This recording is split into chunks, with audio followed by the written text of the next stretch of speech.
নমস্কার বন্ধুরা, আপনারা দেখছেন বিনিয়োগ ভারত ইউটিউব চ্যানেল। তো আজকে আমরা আরেকটি পডকাস্ট নিয়ে চলে এসেছি। আপনি কি মিউচুয়াল ফান্ডে শুধু এই দেখে বিনিয়োগ করেন গত 1 বছরে কোন ফান্ড সবচেয়ে বেশি রিটার্ন দিয়েছে? যদি করেন তাহলে একটা বড় ভুল করছেন। মর্নিং স্টারের ডেটা অনুযায়ী প্রায় 75% বিনিয়োগকারীর টাকা যায় সেই ফান্ডে যেগুলো গত 1 বছরে সবচেয়ে ভালো পারফর্ম করেছে। কিন্তু মজার বিষয় হলো এই টপ পারফর্মার চেজিংটাই আসলে বেশিরভাগ বিনিয়োগকারীর সম্পদ নষ্ট করে। আজ আমরা আলোচনা করব একটা মিউচুয়াল ফান্ডের মাস্টার ক্লাস, যেখানে জানবেন কিভাবে সঠিক মিউচুয়াল ফান্ড নির্বাচন করবে, নতুন বিনিয়োগকারীর আদর্শ পোর্টফোলিও কেমন হওয়া উচিত, কোন ধরনের ফান্ড এড়িয়ে চলা উচিত, আর কেন এসআইপি আসলে ওয়েলথ ক্রিয়েশনের সবচেয়ে শক্তিশালী অস্ত্র। এই গুরুত্বপূর্ণ আলোচনার জন্য আমাদের সঙ্গে আছেন মিস্টার অমিত কাউরি, যিনি দীর্ঘদিন ধরে ইকুইটি মার্কেট ও মিউচুয়াল ফান্ড নিয়ে গবেষণা করছেন। ধন্যবাদ অর্পিতা তোমাকে। এখানে এসে মিউচুয়াল ফান্ড নিয়ে গুরুত্বপূর্ণ বিষয়গুলি নিয়ে আলোচনা করতে পেরে বেশ ভালো লাগছে। দেখো, প্রথমে হচ্ছে ফান্ড সিলেকশন। এখানেই কিন্তু আমরা বিগেস্ট মিস্টেক করে থাকি। প্রথম প্রশ্নটা খুব সাধারণ। বেশিরভাগ মানুষ মিউচুয়াল ফান্ড বেছে নেন শুধু পাস্ট রিটার্ন দেখে। এটা কি সঠিক পদ্ধতি? একেবারে না বন্ধুরা। একটা ভালো মিউচুয়াল ফান্ড আসলে নির্ভর করে দুটো জিনিসের উপরে। প্রথমেই দেখতে হবে যে সেই ফান্ড ম্যানেজমেন্ট টিমে কি পরিমাণ এক্সপার্টাইজ আছে, তাদের স্কিল কেমন, তাদের এক্সপিরিয়েন্স কেমন। আরেকটি বিষয় হচ্ছে একটি কনসিস্টেন্ট ইনভেস্টমেন্ট প্রসেস তারা ফলো করছে কিনা। শুধু রিটার্ন দেখলেই হবে না, তার আগে তিনটে প্রশ্নের উত্তর তোমাদের খুঁজে বার করা দরকার। কি সেই প্রশ্নগুলো, আসো জানা যাক। আপনার ফাইন্যান্সিয়াল গোল কি আছে, আপনার টাইম হরাইজন কতদিনের জন্য আপনি ইনভেস্ট করতে চাইছেন, আর আপনার রিস্ক টলারেন্স কতটা। আপনি কি বেশি রিস্ক নিয়ে বেশি রিটার্ন চাইছেন, না মডারেট রিস্ক বা কম রিস্ক নিয়ে একটা কনসিস্টেন্ট রিটার্ন, একটা অ্যাবভ অ্যাভারেজ রিটার্ন এক্সপেক্ট করছেন। তাহলে টাইম হরাইজনটাই হচ্ছে মোস্ট ইম্পর্টেন্ট ফ্যাক্টর ইনভেস্টিং এর। এখানে একটা খুব ইন্টারেস্টিং ডেটা আছে। ধরুন কেউ নিফটি 50 এ মাত্র 1 বছরের জন্য বিনিয়োগ করলো। গত 20 বছরের ডেটা অনুযায়ী প্রায় 33% সময় রিটার্ন নেগেটিভ হয়েছে।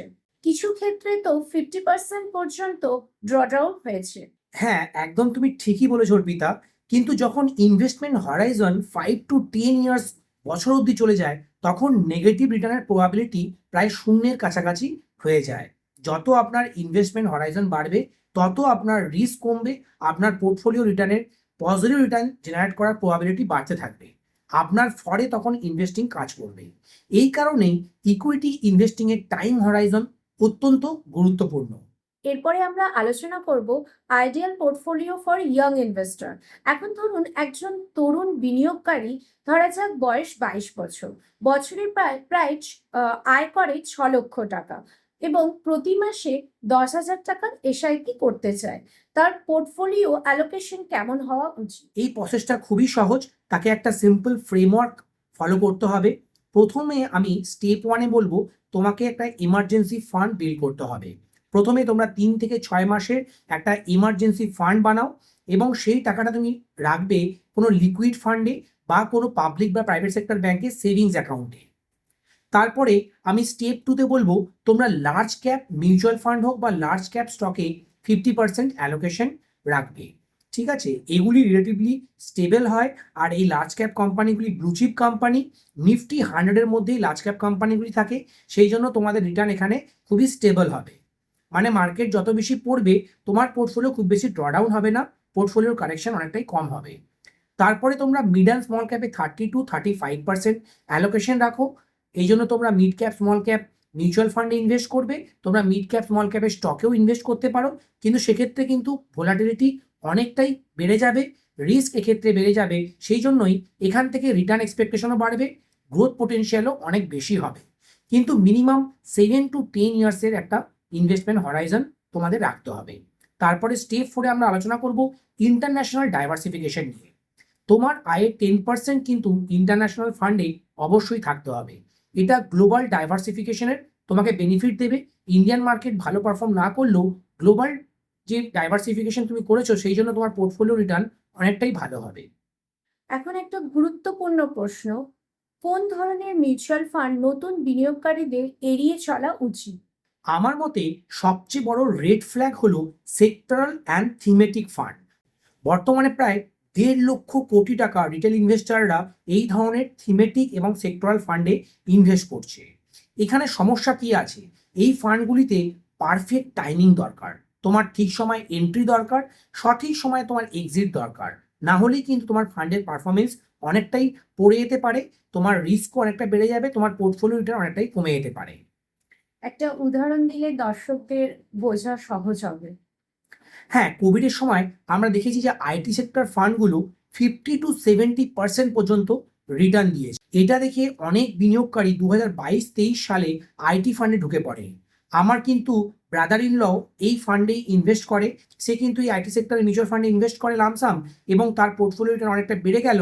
সে কিন্তু সঠিক সময় এক্সিট নিতে পারেনি, সেই জন্য তার রিটার্ন কিছুটা কমে যায়। কিন্তু তখন সেক্টরাল সাইকেল শেষ হয়ে যায়। ফলাফল হিসেবে কি দেখি আমরা? অনেক বিনিয়োগকারী ফ্ল্যাট বা নেগেটিভ রিটার্ন পায় আগামী 2 থেকে 3 বছরের মধ্যে। আর বর্তমান সময়ে আইটি সেক্টরে একটা ড্রডাউন চলছে, সেই জন্য তার ওভারঅল রিটার্ন কিন্তু হয়তো এখন নেগেটিভে চলে গেছে। সেই জন্যই সেক্টরাল থিমেটিক ফান্ড থেকে আপনারা বিরত থাকবেন, এগুলিকে অ্যাভয়েড করুন। আরেকটা বিতর্কিত বিষয়, direct versus regular mutual fund. অনেকেই বলেন ডাইরেক্ট ফান্ড নিলে এক্সপেন্স রেশিও কমে। হ্যাঁ, ডাইরেক্ট ফান্ডে এক্সপেন্স রেশিও প্রায় 0.5 বা 0.5% অনেক সময় কম থাকে।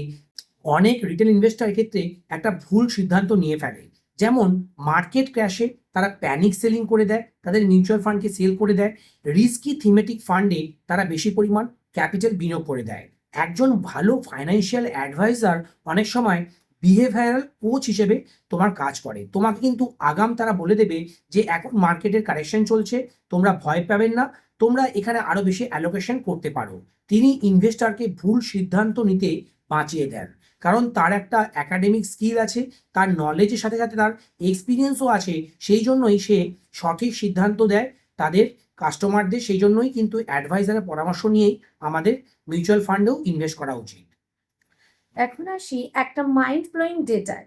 10 বছরের পিরিয়ডে মিউচুয়াল ফান্ডের বেঞ্চমার্ক আউট পারফরমেন্স এসেছে মাত্র 5 থেকে 10টা স্পেসিফিক মাস থেকে।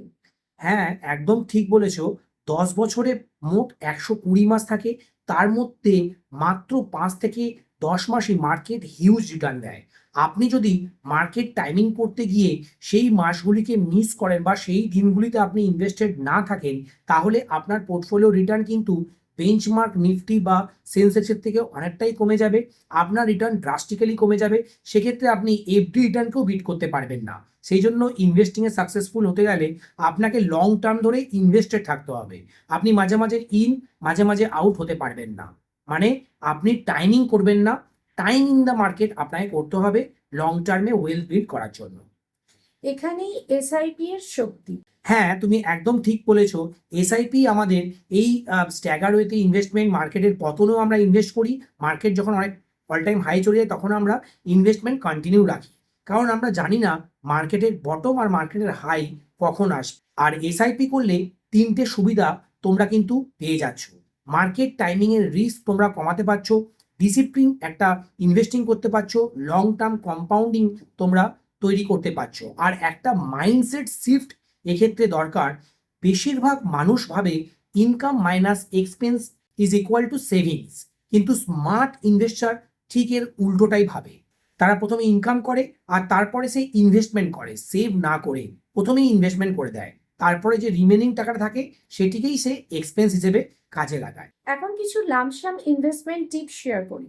ধরুন কেউ বোনাস পেলো বা বড় টাকা পেলো, একসাথে ইনভেস্ট করা কি উচিত? না বন্ধুরা, এক্ষেত্রে আমি একটা পদ্ধতি আপনার সাথে শেয়ার করি। তোমরা পুরো টাকাটাকে একটা লিকুইড ফান্ডে পার করে দাও বা ব্যাংকে এফডি করে দাও। 6 থেকে 9 মাসের এসআইপিতে ভাগ করে ইনভেস্ট করো। এতে মার্কেট টাইমিং এর রিস্ক তোমরা অনেকটাই কমিয়ে ফেলতে পারবে। লামসাম ইনভেস্টমেন্ট তখনই করবে যখন মার্কেটে প্যানিক সেলিং চলে, মার্কেট অনেক বেশি কারেক্ট হয়ে যায়। যেমন বর্তমান পরিস্থিতিতে মার্কেট অনেকটাই পড়ে গেছে, এখন কিন্তু লামসাম ইনভেস্ট করতে পারো। তবে এককালীন পুরো টাকা ইনভেস্ট না করে সেটিকে 3টে বা 4টি ভাগে ভাগ করে বিভিন্ন মাসে ইনভেস্ট করলে তোমার রিটার্ন অনেকটাই ভালো হবে আর রিস্ক অনেকটা কম করতে পারবে। আজকের আলোচনা থেকে 3টে বড় শিক্ষা পেলাম। পাস্ট রিটার্ন দেখে ফান্ড নির্বাচন করবেন না। লং টার্ম হরাইজন রাখুন। ডিসিপ্লিনের জন্য এসআইপি ব্যবহার করুন। মিউচুয়াল ফান্ড ইনভেস্টিং আসলে খুব জটিল কিছু না। সঠিক স্ট্র্যাটেজি এবং পেশেন্স থাকলে দীর্ঘমেয়াদী ওয়েলথ ক্রিয়েশন সম্ভব। ভিডিওটি যদি ইনফরমেটিভ মনে হয় লাইক করুন, শেয়ার করুন বন্ধুদের সাথে, আর সাবস্ক্রাইব করতে ভুলবেন না। দেখা হচ্ছে পরের ভিডিওতে। নমস্কার। নমস্কার।